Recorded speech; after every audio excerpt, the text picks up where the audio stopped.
সরকারি ছুটির মধ্যেই সচিবালয়ে আজ দুপুর ২টায় বসবে মন্ত্রিপরিষদের বৈঠক। ঈদে ঘরমুখো মানুষের চাপ বেড়েছে, মহাসড়কে চলছে ডাকাতি। সীমিত পরিসরে আজ কিছু ব্যাংক খোলা থাকবে।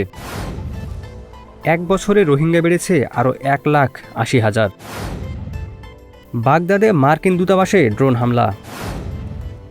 অস্থায়ীভাবে নিজেদের আকাশসীমা বন্ধ করে দিল আমিরাত।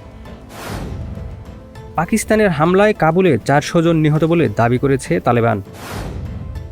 ইরান ইসরায়েল যুক্তরাষ্ট্রের যুদ্ধের ফলে হরমুজ প্রণালী প্রায় বন্ধ হয়ে গেছে। বিশ্বে দেখা দেবে তীব্র জ্বালানি সংকট।